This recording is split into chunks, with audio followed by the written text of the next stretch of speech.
sinasabi natin.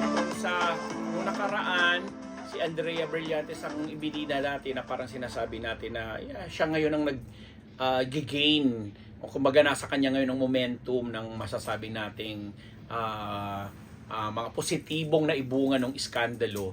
Mukha namang nagagalit o mukha namang nag-a-agree ang ating mga netizen na kinukondina at sinasabing time really is the real paril-real ako pa ulit-ulit. Time is the real truth teller. Yun na lang sasabihin ko. Time is the real truth teller. Truth teller is time. Charot! Nagkadali din yung playing with words. But anyway, yun nga. Kasi nasabi parang ang panahon nga daw talaga ang nagsasabi or nagbibigay ng justice or lalabas din sa bandang huli dahil panahon ang nagsasabi na kaya pala, ito pala yung totoo. Ang tinutukoy nga natin dito ay yung nag-viral din in the last few days or few weeks na anong tawag dito na photos na nakita nga ito sa Los Baños, Laguna at iba pang okasyon. Ang ex-boyfriend ni Andrea Brillantes na si Richie Rivero at saka si Leren May Bautista, isang konsehal po ito sa Los Baños na dati rin namang beauty queen. Diba nung kasagsagan nung issue ng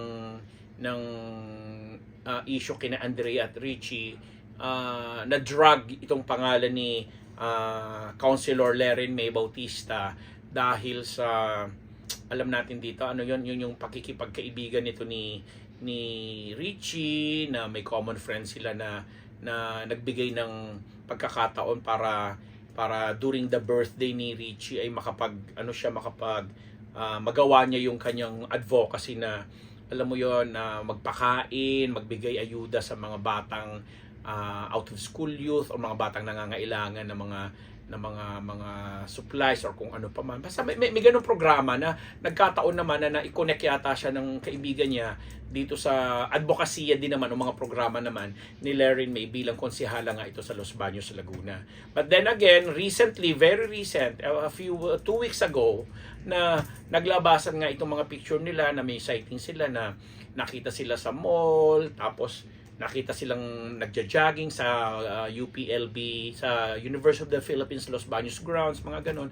Na syempre, one thing led to another, nag-conclude ang lahat na talaga naman, tatago-tago pa kayo dati, nagdi-deny pa kayo na wala kayong relasyon or whatsoever. Pero ano itong mga itong mga ganitong pangyayari, ganitong mga nakikita sa inyo.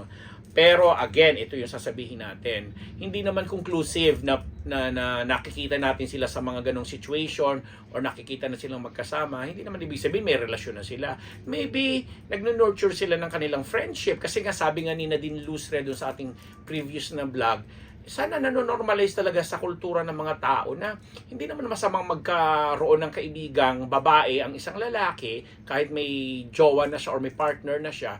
Or at the same time, vice versa, yung babae naman, hindi naman masama magkaroon din siguro ng kaibigan lalaki. But the thing is, pareho silang single at na-involve nga ang pangalan nito ni konsehala dito kay Richie during that time na may issue sila ni Andrea Brillantes. Ang mga tao kasi, especially sa panahon ngayon, hindi talaga maiiwasan or hindi talaga mawawala sa kanila na mag-conclude, magbigay ng kanilang mga sariling sapantay and everything. And again, sasabihin natin, siguro hintay na lang natin na yun time ang magsabi na kung ano ba talaga ang merong namamagitan sa kanila. Kasi for all we know, baka nga recent lang ito na-develop, may something na ganyan. Kasi baka naging ano tawag doon, naging sandalan ng isa't isa, lalo na ni Richie nung mga time na may mga time na pinagdadaanan din siya. Pero hindi rin ibig sabihin nun ay magjowa na, di ba? May mga ganun lang. So, nakikiusap tayo sa ating mga ka-team unbearable. Huwag nating sasakyan yung mga ganung issue na alam mo namang